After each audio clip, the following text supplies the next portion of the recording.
ఎందుకో పాస్టర్లు మనలాంటి వారే అని తెలియదు. మనలాగే సాటి మనుష్యులని తెలియదు.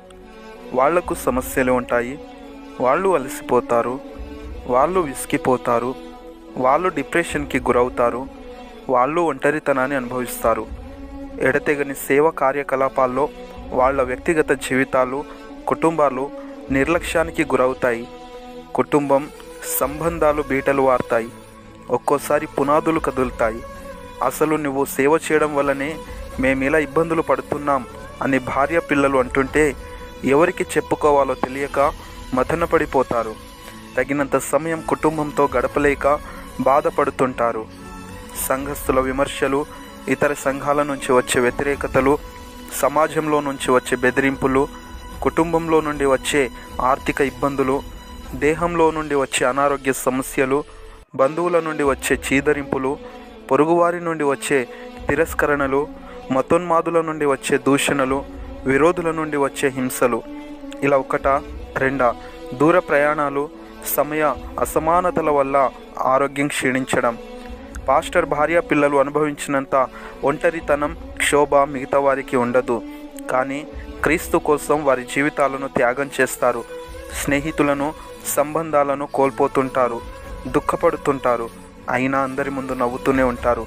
ఒకవైపు అనారోగ్యంతో బాధపడుతున్నా మరోవైపు సంఘక్షేమం కోసం ప్రార్థిస్తుంటారు. ఉపవాసం ఉంటారు. కన్నీరు కారుస్తారు. అలాంటి పాస్టర్స్ని మనం ఎలా చూస్తున్నాం?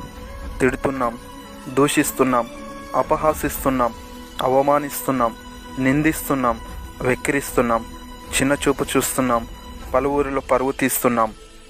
మనకంటే గొప్పగా ఉంటే సహించలేము, బీదగా ఉంటే పట్టించుకోము. హెచ్చరికగా వాక్యం చెబితే ప్రేమ లేదంటాము, నెమ్మదిగా చెబితే ఉద్యోగం లేదంటాము, నవ్వుతూ చెబితే రోషం లేదంటాము.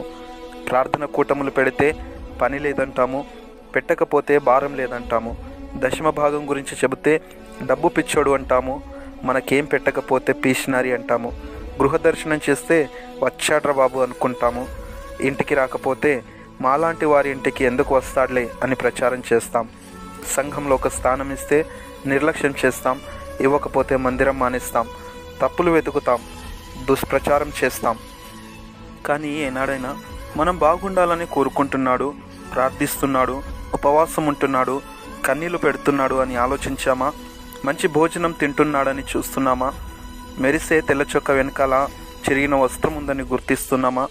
వచ్చే కొద్దో గొప్ప కానుకలతో కుటుంబమును ఎలా నడిపిస్తున్నాడో గ్రహిస్తున్నామా?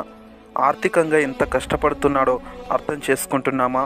అనారోగ్యంతో ఎంతో క్షీణించిపోతున్నాడో పట్టించుకుంటున్నామా? బాధలో ఉంటే పలకరిస్తున్నామా? దుఃఖంలో ఉంటే ఓదారుస్తున్నామా? కానీ మనం మాత్రం ప్రభువు కొరకై సేవకుడు పడే ప్రయాసంలో ఇంకా భారంగానే ఉంటాము. సంఘాలు మారుస్తాం, పక్కనే సంఘం పెట్టి విశ్వాసులను లాక్కుంటాం. సేవకుడి బలహీనతలు చూస్తాం, అతని కుటుంబంలో లోపాలు వెతుకుతాం. ఎందుకో పాస్టర్లు మనలాంటి వారి అని మర్చిపోతాం. వారిపైన జోకులు వేస్తాం, కార్టూన్లు గీస్తాం, మీమ్స్ రాస్తాం, రోస్టింగ్ చేస్తాం. స్పందిస్తే సహనం లేదంటాం, ఊరుకుంటే తప్పు ఉందంటాము. అతని వల్లే నవ్వుతాం, అతన్ని ఏడిపిస్తాం, అతని వల్లే బాగుపడతాం, అతని నాశనంను కోరుకుంటాం. అయినా పాస్టర్ కూడా మనలాంటి వాడే అని మర్చిపోతాం.